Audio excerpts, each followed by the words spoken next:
Baik, sebelumnya Assalamualaikum warahmatullahi wabarakatuh dan salam sejahtera bagi kita semua.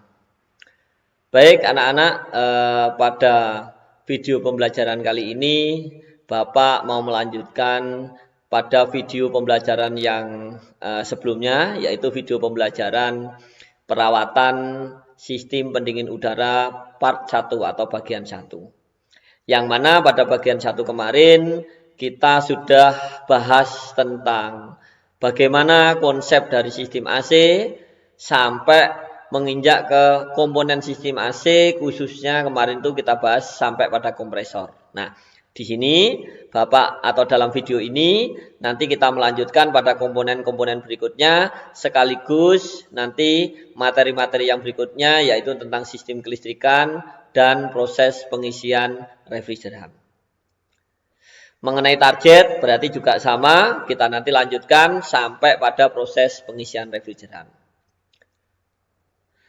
Baiklah anak-anak, kalau pada video pertama atau perawatan sistem pendingin udara part 1, kemarin kita sudah bahas tentang kompresor. Mulai dari apa itu fungsi kompresor, gimana jenis-jenisnya atau tipenya, di dalam kompresor itu ada apa saja, dan masih banyak lagi. Kita lanjut ke komponen yang berikutnya. Yang mana komponen berikutnya ini adalah kondensor. Nah, kita lihat sekarang ini adalah foto atau gambar kondensor. Salah satu saya ambilkan fotonya kemarin. Nah, fungsi dari kondensor ini adalah untuk menyerap atau menurunkan panas pada refrigeran yang telah dikompresikan oleh kompresor. Jadi, kalau di dalam video pertama kemarin, kompresor itu adalah memompa refrigeran yang notabene tadinya adalah suhunya 0 derajat, begitu dipompa hingga tekanannya kurang lebih 15 bar, maka suhunya akan naik menjadi 80 derajat. Nah, di sini di dalam kondensor ini suhu itu diturunkan hingga kurang lebihnya 40 derajat Celcius. Nah, dari penurunan suhu ini, maka refrigeran akan berubah wujud menjadi cair. Nah, untuk mempercepat proses pendinginan refrigeran, maka dipasangkanlah cooling fan ini atau kipas pendingin ini. Ini fungsi dari kondensor. Nah, kita lihat cara kerja dari kondensor itu gimana. Refrigeran yang masuk ke dalam kondensor oleh karena tekanan kompresor masih dalam bentuk gas, tadi saya sampaikan barusan, dengan temperatur yang cukup tinggi. Lihat, 80 derajat Celcius. Temperatur yang tinggi dari refrigeran yang berada dalam kondensor yang bentuknya berliku-liku akan mengakibatkan terjadinya proses pelepasan panas refrigeran. Nah, proses pelepasan panas ini dipermudah dengan adanya aliran udara yang dibantu oleh cooling fan tadi. Sehingga pada ujung kondensor, refrigeran itu sudah tidak berbentuk gas lagi. Dia berubah menjadi liquid atau cairan dengan suhu 40 derajat Celcius. Jadi itu fungsi dari kondensor dan bagaimana dia prosesnya bisa mengubah refrigeran itu dari gas berubah menjadi liquid atau cair. Nah, kita lihat di dalam tabel ini. Nah, ini di video sebelumnya juga sudah saya singgung. Ini adalah salah satu sifat dari refrigeran. Yang mana di titik suhu umpamanya 60 derajat disinilah titik dalam artian di antara. Kalau di bawah 60 derajat, maka refrigeran itu berubah wujud menjadi liquid. Ini bagian yang gelap ini. Ya, pada tekanan segini. Tapi jika nanti adalah pada tekanan ini dan suhunya di atas 60, maka refrigeran itu adalah berubah wujud menjadi gas. Nah, berarti di kondensor tadi adalah mengharapkan gimana caranya suhu refrigeran itu turun biar dia berubah menjadi liquid pada tekanan kerja di AC. Seperti itu. Ya, ini.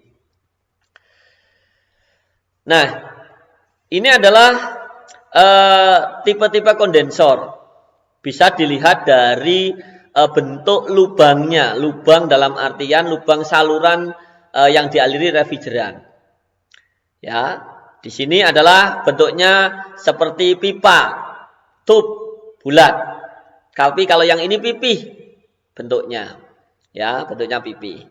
Yang berikutnya di sini adalah sirip-siripnya itu adalah lurus untuk melepaskan panas. Tapi kalau ini bentuknya spiral. Ya, spiral. Ya. Baik yang flat fan ataupun yang corrugated tape ini adalah fungsinya juga sama. Ini hanya beda jenisnya aja, bentuknya aja. Nanti seperti itu. Yang berikutnya adalah dilihat dari arah alirannya. Ya. Ada bisa dilihat di sini. Kalau kita lihat ya, arah alirannya yang di sini maksudnya arah aliran refrigerannya itu lihat di sana adalah one pass, Anda lihat. Di sini adalah berarti dari kompresor. Dari kompresor dia nanti adalah yang di atas itu adalah menuju ke atas ke sini, nanti didinginkan turun outputnya sini. Yang bagian bawah juga akan ke samping. Ini berarti seolah-olah kondensor ini ada dua tabung. Tabung atas, tabung bawah. Ya, ini. Sedangkan untuk kondensor yang berikutnya, arah aliran yang bisa Anda lihat berikutnya, yang bagian atas adalah alirannya satu arah, yang kedua, yang bagian tengah dua arah, yang bagian ketiga tiga arah. Jadi di sini nanti istilahnya tergantung pada penataan pipa-pipa yang untuk pendinginannya. Ya, itu nanti seperti itu. Nah, ini bisa dilihat arah alirannya nanti seperti itu. Ya, ini adalah ada juga multiflow. Nah, ini alirannya seperti ini. Tapi kalau yang bentuknya multiflow S-tone, nah, ini modelnya seperti S, bentuknya S. Ini hanya yang membedakan arah aliran refrigeran aja. Nah, logikanya semakin panjang ini arah alirannya, dia berarti proses pendinginannya semakin bagus. Itu keuntungannya. Cuman ada kerugiannya apa? Berarti hambatannya juga akan semakin besar nanti seperti itu.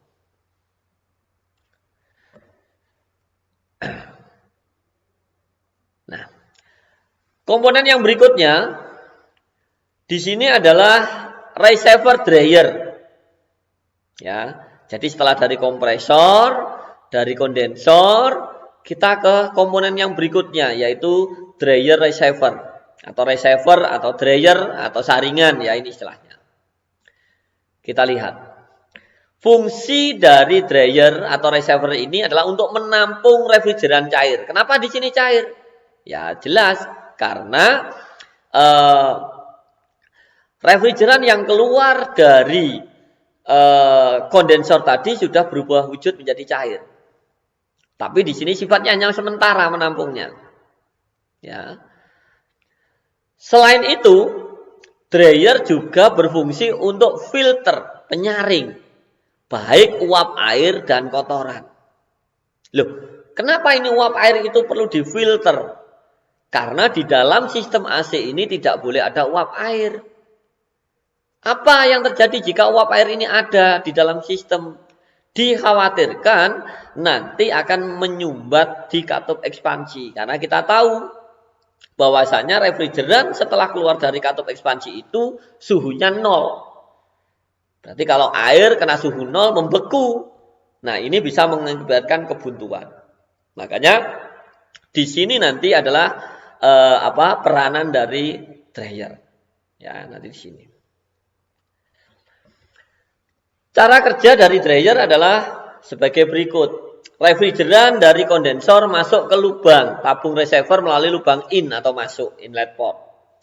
Kemudian melalui dryer, desikan dan filter receiver cairan itu naik dan keluar melalui lubang outlet menuju katup ekspansi.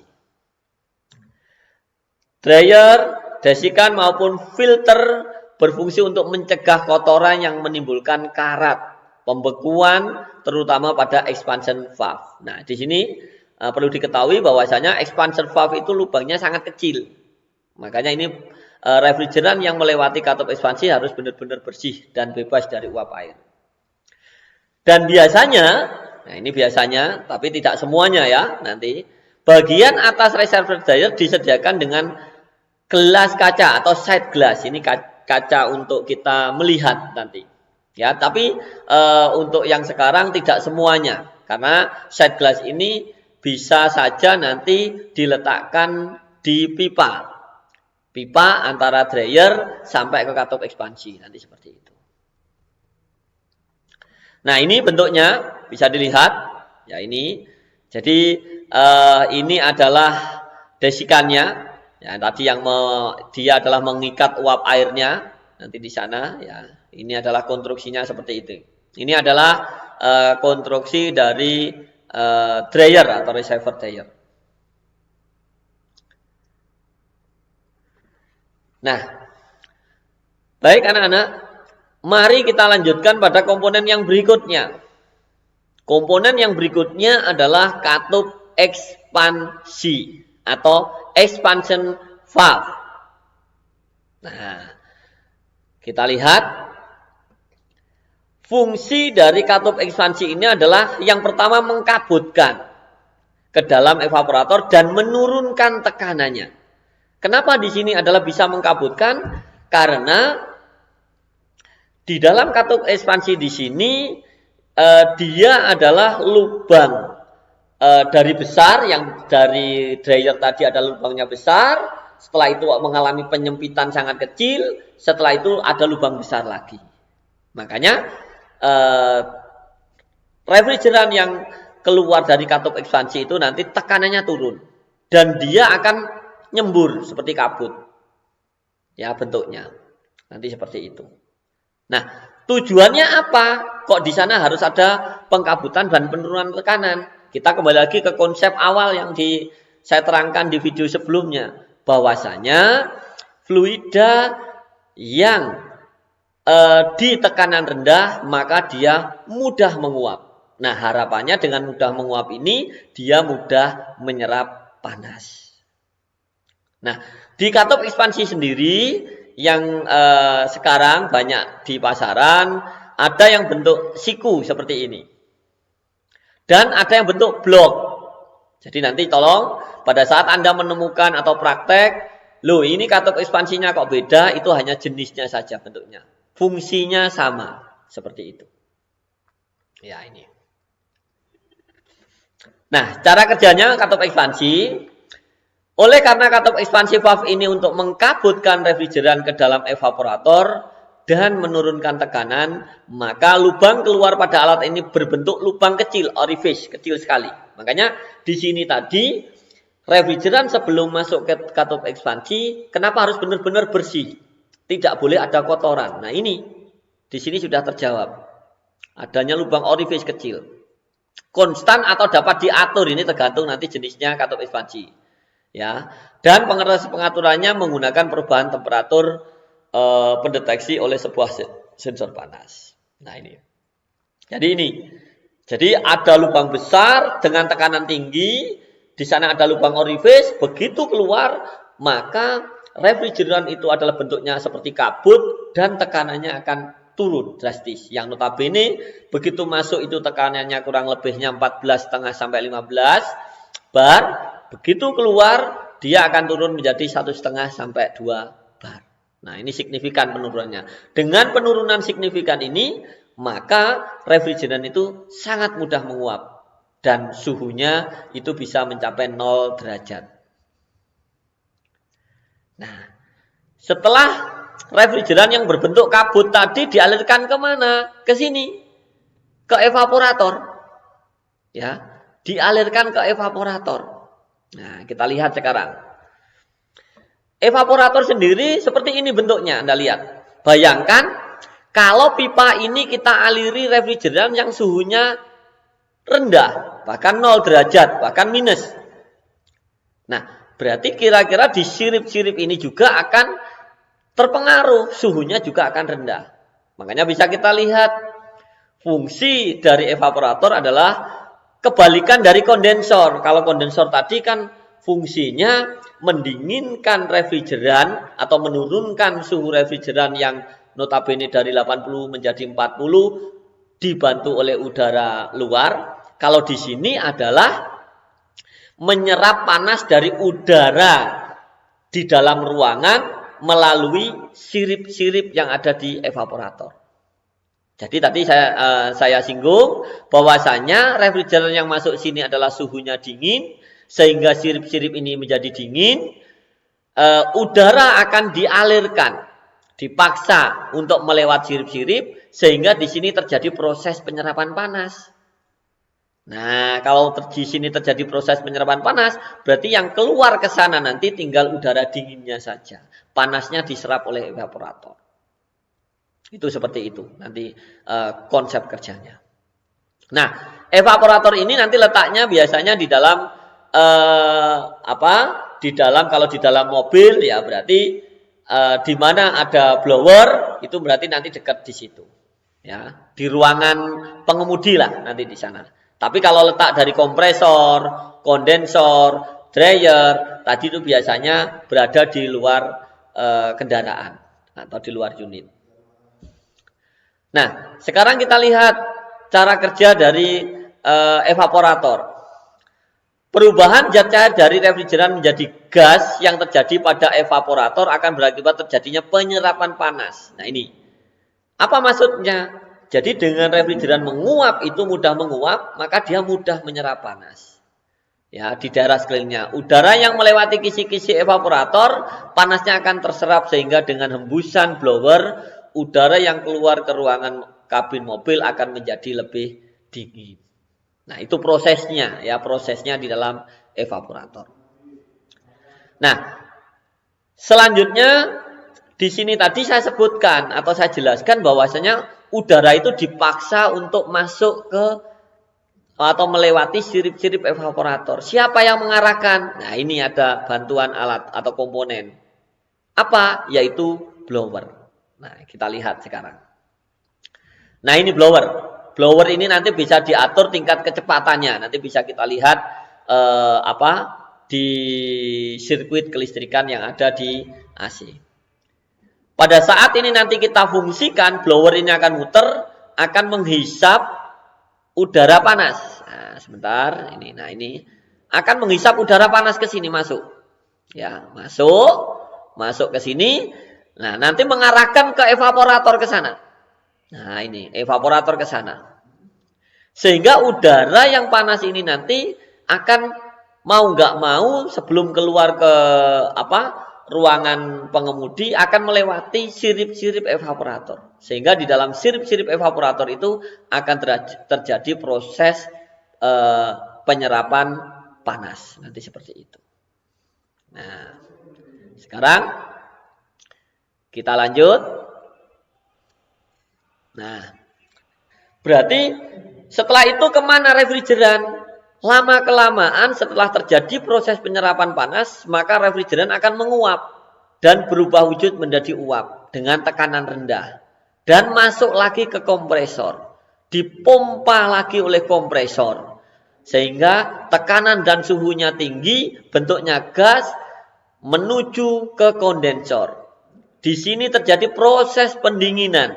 Sehingga refrigeran berubah wujud dari gas menjadi liquid dengan temperatur yang tinggi. Nah, awas, perlu diingat, tinggi temperatur ini tidak setinggi temperatur yang keluar dari kompresor. Kalau yang keluar dari kompresor itu sekitar 80 derajat. Jadi di sini nanti, nah, yang keluar dari sini nanti adalah sekitar 80 derajat. Tapi begitu yang keluar dari kondensor tinggal 50 derajat. Cuman di sini bukan berarti lah ini harusnya tekanan rendah, Pak. Tidak. Nanti kita pembandingnya adalah yang ada di bagian ini. Nah, di sini itu bisa mencapai 0 derajat nanti. Nah, ini yang akan kita bandingkan di sana. Makanya yang keluar dari kondensor tetap kita istilahnya tekanannya nanti tinggi. Dan temperaturnya tinggi dan bentuknya liquid. Meskipun suhunya ada perbedaan antara yang keluar dari kompresor dan yang keluar dari kondensor. Dengan penurunan suhu ini, maka refrigeran akan berubah wujud menjadi cair. Lalu cairan ini akan terus dimasukkan ke dryer. Di dalam dryer, cairan ini ditampung sementara dan disaring uap airnya dan kotorannya. Nah, setelah refrigeran itu bersih, dilanjutkan ke katup ekspansi. Nah, di sini masih sama, bentuknya liquid, temperaturnya tinggi, tekanannya tinggi. Di dalam katup ekspansi, tekanan refrigeran itu akan diturunkan. Nah, ini makanya low pressure, diturunkan. Dengan penurunan ini, maka suhunya akan menjadi rendah, low temperatur. Tadi 0, ini 0 derajat. Dan bentuknya liquid, tapi liquidnya di sini adalah bentuknya kabut, bukan cair, bentuknya kabut kecil-kecil. Terus refrigeran yang berbentuk kabut tadi akan masuk ke evaporator. Jadi refrigeran yang berbentuk kabut, bersuhu rendah, bertekanan rendah, masuk ke evaporator. Nah, di dalam evaporator akan terjadi proses penyerapan panas. Ya, karena udara panas tadi diarahkan oleh blower agar melewati kisi-kisi atau sirip-sirip yang ada di evaporator. Dari proses penyerapan panas ini, lama-kelamaan refrigeran akan berubah wujud menjadi gas dengan temperatur rendah dan tekanan rendah. Kemana? Ya menuju ke kompresor lagi. Setelah itu kemana? Ditekan lagi. Terus selama AC ini bekerja, ya seperti itu. Ya seperti itu. Nah, di sini nanti kapan AC itu bekerja, kapan tidak, yang jelas nanti pasti ada sensor-sensor tersendiri. Di samping untuk mengaktifkan pertama kita on-kan switch-switch dari AC. Itu kalau yang pengoperasiannya manual. Karena yang di pertemuan pertama kemarin sudah saya jelaskan, sistem operasional sistem pendingin udara itu ada dua. Yang pertama secara manual, yang kedua adalah otomatis. Nanti seperti itu. Nah, sekarang anak-anak kita lanjutkan. Itu tadi Bapak berarti sudah menyampaikan komponen-komponen utama yang ada di dalam AC. Ada kompresor, ada kondensor, ada dryer, ada katup ekspansi, ada evaporator, ada blower. Ya. Nah, selanjutnya kita lanjut ke pokok yang berikutnya. Ini adalah sirkuit kelistrikan salah satu kendaraan yang berada atau yang sering kita jumpai. Ini adalah switch dari blower. Ya, ini adalah switch dari blower. Sedangkan ini adalah relay dari blower. Dan ini adalah blowernya. Dan ini adalah magnetic cloth-nya yang ada di kompresor. Pada video yang pertama, kemarin sudah saya jelaskan bahwasanya di dalam kompresor itu ternyata ada komponen yang lain lagi. Apa? Yaitu magnetic cloth. Ya ini di sini. Dan magnetic cloth itu kerjanya dengan kelistrikan. Ya, di sini. Terus di sini ada relaynya. Ya, ini ada relaynya. Ada relaynya, relay untuk magnetic cloth. Nah, ini adalah unit untuk mengatur nanti kapan blower itu bekerja atau tidak. Sedangkan ini adalah unit untuk mengatur tingkat kecepatan dari blower. Dan ini dia nanti AC, sistem AC yang model sekarang itu nanti adalah sudah masuk ke ECU. Kenapa? Karena unit-unit yang sekarang itu sudah engine management system. Ya, nanti seperti itu. Nah, gimana proses kerjanya nanti? Nah, bisa kita lihat sekarang. Nah, ini contohnya. Pada saat AC di-on-kan pada saat saklar blower di-on-kan atau off. Kenapa blower ini tidak bekerja? Karena dia negatif dari blower ini dia tidak ada atau dia tidak dapat massa. Nanti seperti itu bisa Anda lihat. Ya, selain dia tidak dapat massa, relay yang ada di sini juga kehilangan massa. Bisa Anda lihat saat off ini. Ini relaynya di sini. Makanya blower pada saat itu dia tidak bekerja. Tapi apa yang terjadi pada saat kecepatan 1? Anda lihat di sini ternyata terminal L dengan E itu nyambung. Ya. E dan L, ya, L dan E itu nyambung. Apa yang terjadi? Nah, bisa kita lihat pada saat ini, pada saat kecepatan 1, maka listrik yang dari kunci kontak standby ke sini, masuk ke relay, masuk ke sini, masuk ke terminal L, masuk ke E, dan masuk ke massa. Sehingga dengan dia masuk ke massa, maka, nah ini maka ya, maka relay ini menjadi on. Ya, relay ini menjadi on. Ini pada saat nanti kecepatan 1. Terus gimana dengan aliran listrik pada blower ini?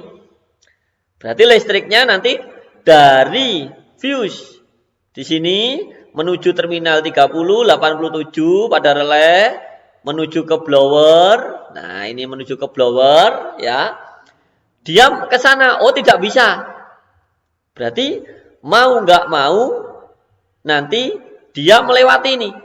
Nah, ini pengaman pertama, ya, melewati ini R1 ke sini. Oh, nggak bisa karena tidak nyambung. Mau nggak mau melewati ini R kedua. Oh, lewat ke sini. Tidak bisa juga. Mau nggak mau dia lewat R ini lagi, lalu ke massa. Nah, sekarang bisa Anda lihat, dia harus melewati 3 tahanan. Berarti logikanya hambatannya karena ini dipasang seri, ya R1 tambah R2 tambah R3 besar. Sehingga apa? Mau nggak mau, arus yang mengalir ke motor blower ini juga kecil. Makanya pada saat kecepatan 1, putaran dari blower ini rendah. Ya, putarannya rendah. Gimana dengan kecepatan 2? Kita lihat sekarang. Nah, begitu kecepatan 2, tetap yang mengalir ke sini Anda lihat. Berarti kedua ini posisinya, kita lihat. Nah, berarti di sini. Ini tetap karena ini masih nyambung, lihat. Cuman lewatnya lewat sini. Nah, saya iris dulu. Nah, lewatnya sekarang lewat sini. Ini tetap ke sini. Ini tetap ke sini. Kecepatan 2 berarti ya ini tetap ke sini. Lah, sekarang lewat sini, tetap ke sini. Baru ke massa. Berarti relay ini tetap on. Nah, sekarang pertanyaannya, kenapa blower ini agak kenceng putarannya? Kita lihat. Dari view sini, menuju ke sini, menuju ke sini. Anda lihat, oke, terus Anda lihat. Nah, ini pada blower. Mau lewat sini, tidak bisa dia. Mau nggak mau ke sini. Nah, ke sini seperti tadi, sama. Seperti tadi, terus akhirnya lewat sini. Nah, sekarang pada saat kecepatan 2, nah ini lihat. Nah, ke sini, karena dia sudah nyambung. Berarti perbedaannya sekarang, dia hanya dihambat oleh 2 tahanan ini. Berarti sekarang, kalau tadi di kecepatan 1 ada R1, R2, R3, sekarang hanya ada R1, R2. Berarti hambatannya semakin kecil. Maka dari itu, pada saat kecepatan 2, pasti putaran blower itu lebih kencang ketimbang putaran pada saat kecepatan 1. Terus apa yang terjadi pada saat kecepatan 3? Sama nanti seperti ini. Nah, kita lihat sekarang. Pada saat kecepatan 3, ini dulu kita lihat. Berarti ini ke sana. Berarti yang nyambungnya ke sini kecepatan 3. Anda lihat ke sini massa. Sehingga relay ini on.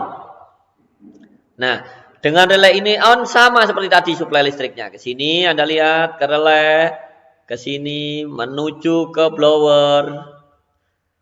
Nah, sekarang sama persis ke sini. Kita lihat kecepatan 3. Nah, ini sekarang kecepatan 3 dia nyambung. Nah, ke sini Anda lihat. Sehingga apa? Sehingga sekarang yang dilewati oleh listrik yang dari blower tadi hanya 1 resistor. Berarti hambatannya tambah kecil lagi. Nah, dengan kata lain, berarti kecepatan dari blower ini tambah kencang lagi. Karena hambatannya 1. Beda dibandingkan dengan kecepatan 1, kecepatan 2 tadi. Jadi kecepatan 3 ini lebih kencang lagi putarannya. Gimana dengan nanti kecepatan 4? Kita lihat lagi. Nah, kecepatan 4. Ini masih sama. Lihat, kecepatan 4. Berarti cuman, nah, ke sini. Kecepatan 4. Listriknya kita lihat, suplainya. Anda lihat, nah, ke sini. Menuju ke sana. Menuju ke blower. Nah, sekarang 4 Anda lihat. Kenapa kok ini bisa lewat sini? Karena ini nyambung sudah. Ini lihat, ini sudah nyambung. Langsung ke sana. Berarti saat kecepatan 4, dia tidak melewati hambatan ini. Berarti kenapa kecepatan 4 ini blowernya itu paling kencang? Karena dia seolah-olah tidak ada hambatan. Berarti listriknya yang mengalir itu paling besar. Makanya blowernya itu adalah putarannya paling tinggi. Nah, itu anak-anak tentang sirkuit kelistrikan yang ada di dalam AC. Nah, sekarang kita lanjut. Bagaimanakah proses pengisian? Pengisian dalam artian di sini adalah pengisian refrigeran. Ya, atau kita umpamanya setelah membongkar komponen AC atau melakukan perbaikan, gimana proses pengisiannya? Nah, kita lihat sekarang. Nah, ini, bentar. Oke. Nah, ini. Yang jelas, pada saat kita nanti adalah setelah membongkar atau mungkin mengganti dryer, atau mungkin setelah membersihkan evaporator, atau mungkin setelah kita mengganti seal-seal yang ada di kompresor, atau bahkan mungkin mengganti pipa-pipa yang bocor. Jadi sebelum kita nanti melakukan proses pengisian, ini Anda perhatikan. Sebelum melakukan proses pengisian freon dilakukan lebih dahulu pemvakuman. Nah, padahal tadi di awal Bapak sudah bilang bahwasanya di dalam sistem AC itu tidak boleh ada udara, ada uap air. Kenapa kok tidak boleh ada udara? Karena udara itu nanti mengandung uap air. Hal ini bertujuan untuk menghilangkan atau menghisap uap air yang beredar dalam sistem. Ini karena bahaya kalau ada uap air. Ya tadi bisa Anda perhatikan. Refrigeran yang keluar dari katup ekspansi itu suhunya 0. Berarti dia nanti bisa membeku kalau ada. Pekerjaan ini harus dilakukan pada setiap pengisian. Jadi setiap kali Anda melakukan perbaikan atau refrigeran freonnya itu kosong, ini harus divakum dulu. Ya. Berapa lamanya? Kurang lebih 15 menit. Tujuannya apa? Biar kita tahu sistem yang ada di sana itu bocor atau tidak. Kalau bocor, ya jangan dipaksa diisi, perbaiki dulu sampai benar-benar tidak bocor. Nah, begitu ini divakum, dikeluarkan sistem oleh pompa vakum, udara mengandung uap air akan mempercepat proses pembekuan. Nah, ini tujuannya ya. Nah, Setelah dilakukan proses pengkosongan kurang lebihnya 15 menit sampai 20 menit ya, maka kita mencoba untuk melakukan pengisian. Gimana caranya? Ada dua. Kita bisa mengisi pada saluran pipa tekanan tinggi ya, atau kita bisa mengisi pada pipa saluran rendah.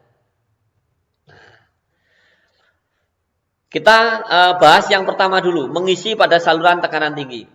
Untuk pekerja yang belum begitu berpengalaman, lebih baik mengisi freon pada pipa tekanan tinggi. Karena selama pengisian kompresor tidak bekerja. Dengan kata lain, kalau Anda nanti mengisi pada pipa saluran tinggi dalam kondisi mesin mati. Ya, kondisi mesin mati. Tekanan freon pada lubang harus dinaikkan dengan jalan memanaskan. Oke, ini kalau ada, kalau tidak ada apa-apa. Keran tekanan rendah ditutup dan tekanan tinggi dibuka. Nah, nanti manometernya ada ya. Nanti ada yang warna merah berarti adalah tekanan tinggi, yang warna biru tekanan rendah. Dan yang berikutnya tabung freon dibalik. Nah, kenapa kok ini harus dibalik? Karena tadi kita lihat pipa tekanan tinggi itu adalah berarti antara kompresor sampai katup ekspansi. Bisa Anda perhatikan. Berarti di sana adalah dia nanti kalau umpamanya krannya itu nanti atau istilahnya kran ya, bukan kran, apa istilahnya lubang saluran pipa tekanan tinggi itu berada di kompresor bagian tekan ya, pressure, berarti dia nanti kan mau menuju ke kondensor. Padahal kita tahu tadi kondensor. Di dalam kondensor itu refrigerannya itu diharapkan sudah dingin dan berubah cair. Makanya diharapkan freon yang menuju ke kondensor itu harus berupa cair. Ini alasan dibalik. Atau mungkin jika saluran pemasukannya itu berada di antara dryer sampai katup ekspansi, berarti memang kalau kita lihat dari konsep kerjanya tadi, bentuk refrigeran antara dryer sampai katup ekspansi itu memang bentuknya cair. Nah, ini makanya tabung harus dibalik, itu alasannya. Dengan cara ini katup dan bagian lain kompresor tidak bekerja berat karena cairan tidak akan kembali ke ruangan kompresor. Nah, ini diharapkan. Ya, ini bisa Anda perhatikan pada saat pengisian ini kondisi mesin mati. Makanya untuk pemula ini bagus. Seperti itu. Yang berikutnya adalah mengisi pada saluran rendah. Berarti saluran rendah boleh saya bilang antara evaporator sampai kompresor. Berarti yang hisapnya. Pengisian dilakukan pada saluran hisap, suction. Keran tabung dibuka. Keran saluran tekanan tinggi ditutup. Oke, ini saluran rendah. Keran tekanan rendah manometer dibuka sedikit pelan-pelan saja agar freon yang masuk berupa gas. Dan tabungnya tidak boleh dibalik seperti yang pertama tadi. Ini berarti kondisinya berdiri. Ya, kenapa? Karena kalau berdiri ini freon yang keluar itu nanti adalah wujudnya gas. Tapi kalau dibalik berarti yang keluar bentuknya liquid. Nah, pada pengisian ini kondisi mesin hidup. Ini biasanya untuk mengisi pada saluran rendah ini adalah kalau kita nanti adalah kita lihat ternyata tekanan atau isi dari refrigeran yang ada di dalam sistem itu kurang, makanya kita perlu menambah biasanya di sini nanti. Tapi di awal itu biasanya kita mengisi pada saluran tekanan tinggi untuk mempercepat. Tapi bedanya harus awas, hati-hati. Pada saat salur tekanan tinggi ini, keran tekanan rendah dimatikan, keran ini rendah dimatikan, tekanan tinggi dibuka. Tapi begitu nanti saluran rendah, tabung dibalik, keran tekanan tinggi harus ditutup rapat, pada manifold gate-nya, tekanan rendah dibuka. Nanti seperti itu. Nah, yang berikutnya, bagaimanakah setelah kita mengisi, mengerti apakah yang kita isi ini sudah pas atau belum? Ada beberapa cara. Yang pertama adalah dengan melihat side glass. Nah, ini tadi Bapak menerangkan di awal tadi pada saat kita menerangkan dryer. Di sana ada side glass. Ataupun kalau di dalam dryer ini tidak ada side glass, biasanya di pipa, di saluran antara kondensor sampai katup itu biasanya ada. Ini side glass, ya, kaca pengintai. Gimana maksudnya? Pada saat itu AC kita hidupkan dan mesin kita putar 2000 rpm. Kenapa kok tidak boleh putaran stasioner kurang dari 2000 umpamanya? Atau bahkan kurang dari 1000? Karena pada saat RPM 2000 ini diharapkan kompresor itu adalah bekerja ya sudah optimal. Kalau kurang dari itu belum optimal. Ya, sebetulnya itu. Nah, kita lihat kalau di side glass ini masih banyak gelembungnya, berarti itu menunjukkan isi freon masih kurang. Berarti setidaknya kita tambahi dengan jalan mengisi di pipa tekanan rendah tadi. Yang bagus adalah di side glass ini akan terlihat freon yang berbentuk cair mengalir tanpa ada gelembung. Itu dikatakan nanti sudah cukup kita melihat pengisiannya. Akan tetapi ini kan hanya secara fisik. Yang pasti, nah ini yang tidak bisa kita bohongi. Kita menarik kesimpulan bahwasanya isi dari freon di dalam sistem itu sudah cukup dengan jalan kita mengukur tekanannya melalui manifold gauge. Ini yang saya katakan tadi. Ini adalah keran tekanan tinggi dan ini adalah keran tekanan rendah. Dan inilah tadi yang saya katakan, ini nanti yang dapat pipa saluran tekanan tinggi dan ini yang dapat pipa saluran rendah. Dan yang tengah biasanya kalau proses pemvakuman nanti dapat pompa vakum, tapi kalau maunya untuk pengisian dapat tabung freon. Itu ya, itu kalau kita tidak punya reclining. Tapi kalau kita punya recycle untuk pengisian itu langsung enak nanti seperti itu. Nah, dengan melihat tekanan maksudnya apa? Tekanan kerja dikatakan AC itu normal adalah segini. Antara 1,5 sampai 2 bar atau 21 sampai 29 PSI. Atau sampai tekanan tingginya 14,5 sampai 15 bar atau 200 sampai 213 PSI. Jika tekanannya ini kurang dari ketentuan ini, ya berarti menggambarkan jumlah freon yang ada di sistem itu adalah masih kurang. Berarti ya tidaknya kita perlu menambah. Ya. Tapi jika melebihi, Pak, berarti kalau nanti dilebihkan tambah bagus. Tidak juga. Tidak boleh. Kenapa? Justru dia nanti tidak kerja optimal untuk proses pendinginannya. Ya, nanti seperti itu. Dan bisa mengakibatkan kerusakan pada komponen-komponen yang lain. Nah, ini cara yang kedua untuk mengetahui apakah volume refrigeran itu sudah pas atau belum, atau sudah cukup atau belum, nanti seperti itu. Nah, baik anak-anak sekalian, mungkin di video yang kedua ini Bapak tadi sudah menjelaskan semua komponen, fungsinya apa, konstruksinya apa, kerjanya apa, bagaimana, dan sampai pada proses pengisian refrigeran di dalam sistem itu bagaimana. Jadi Bapak berharap di video kali ini kalian semua sudah paham tentang prinsip dari sistem sistem pendingin udara. Nah, untuk video yang berikutnya nanti Bapak akan share atau akan buat gimana caranya kita mendiagnosis kerusakan yang terjadi pada sistem pendingin. Mungkin untuk video kali ini saya cukupkan sekian. Lebih kurangnya Bapak minta maaf. Akhir kata, Assalamualaikum warahmatullahi wabarakatuh.